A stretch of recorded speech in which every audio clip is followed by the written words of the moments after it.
Hello and welcome to the Musical Instrument Investigator. Today we're on the website of Gardiner Houlgate Auctions, based in the UK, and we're going to have a look at their latest auction, which is guitars and related items. Now this is a bit of a surprise to me, this auction, because usually Gardiner Houlgate bunch all of their auctions in one go. Loads of guitar auctions like back-to-back and musical instrument auctions, and they don't usually have this auction in January, so this looks to possibly be overspill from some of their other auctions, which is quite interesting. It's not a huge auction, it's 131 lots, and it's finishing on the 7th of January. It is the 4th today, so a few days left to go on that. Buyer's premium, I think, is the normal 26.4% there. So it's fairly high. Just to say, this is a UK based auction, so bear that in mind. Shipping, import, export, CITES, all of that fun stuff. But yeah, it is interesting to see this Gardiner Houlgate auction happening so early. I have long said that there's too many lots in the Gardiner Houlgate auctions and they should just spread it out a bit further rather than have like 5 auctions with 500 lots in each auction. To me, it's just too much and it's not good for business. It's not good for their business. It's not good for the clients.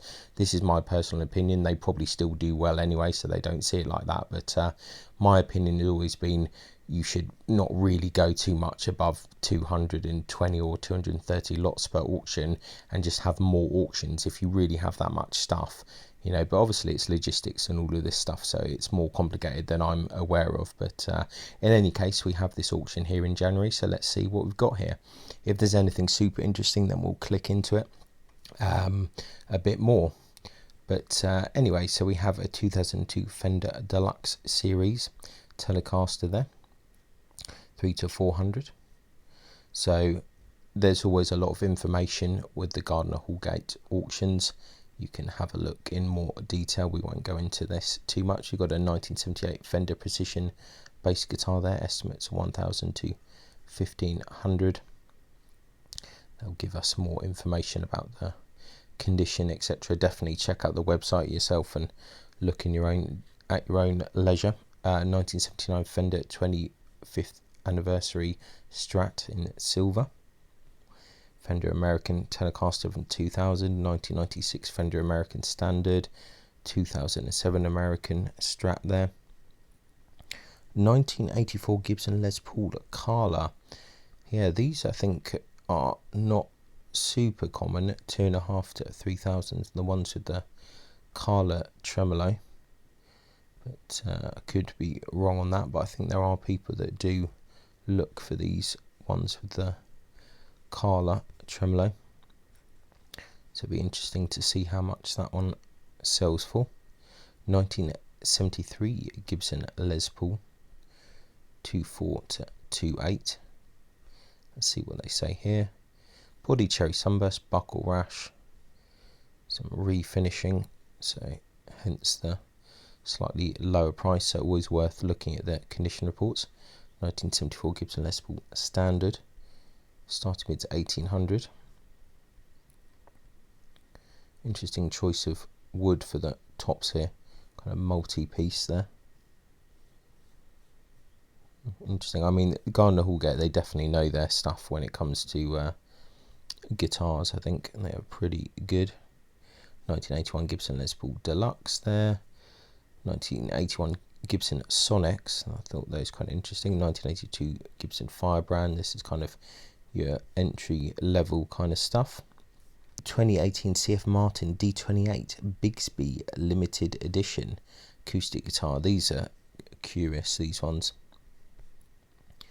So Martin joined forces with the Gretsch company to create a unique hybrid instrument inspired by legendary guitar player Merle Travis. This guitar combines a classic D28 body with a headstock design from the early Bigsby electric guitars as used by country star Merle Travis. Limited edition run. Interesting. This might be popular for some people interested in that. 2007 JMC Guitars Live Coles. Okay. 4 to 800 on this. Kind of interesting looking guitar. Current bid 400. Not a brand that I know, but there are so many guitar brands that I've kind of missed out on. Looks kind of curious, maybe not 100% my thing, but interesting. 1968 Microeffects Wanderer Series 1. Another one of these kind of weird anomaly instruments that was floating around.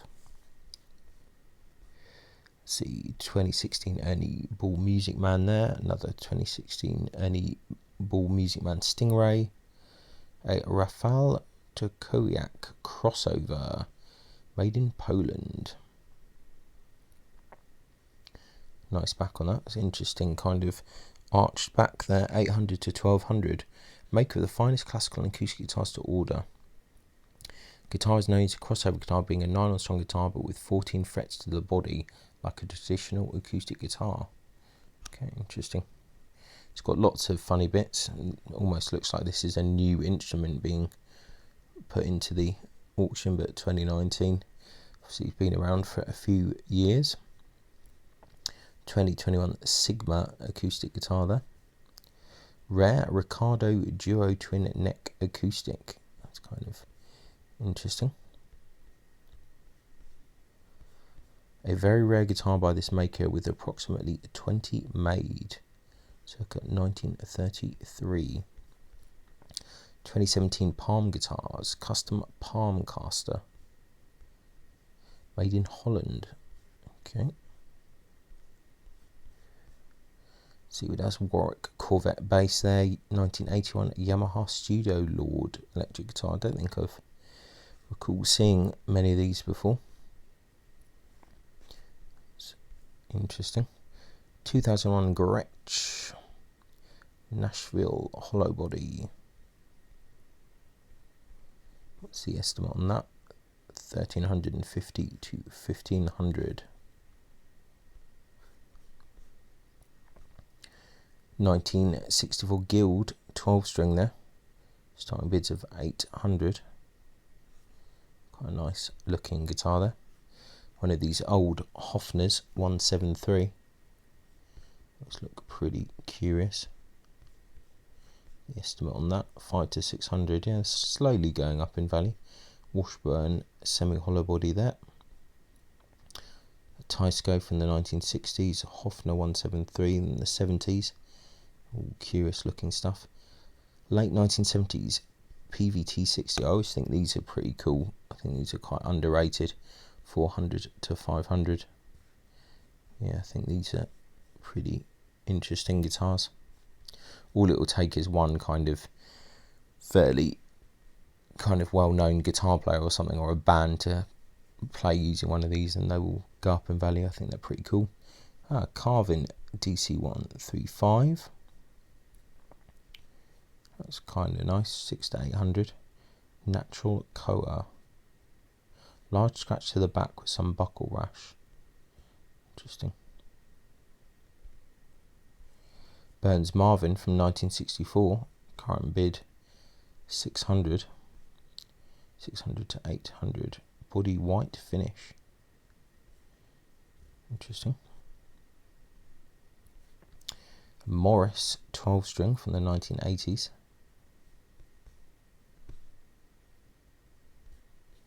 Made in Japan.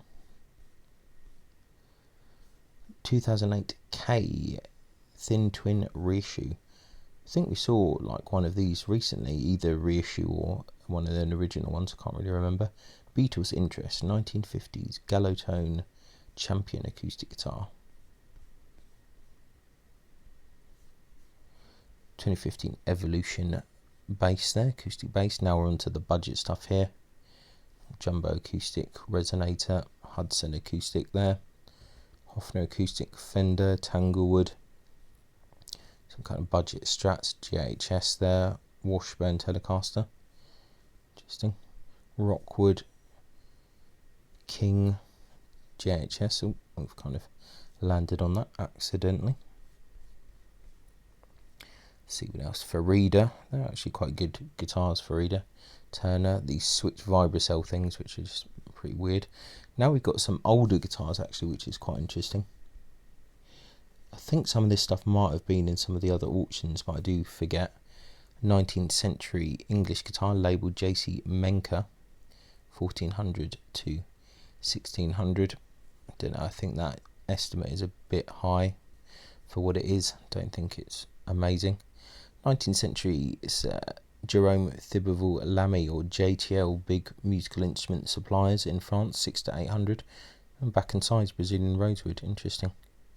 I actually quite like that. I think that's quite nice outline, quite nice shape. Early Czech guitar made in Schönbach, circa 1900, 40 to 80. Interesting.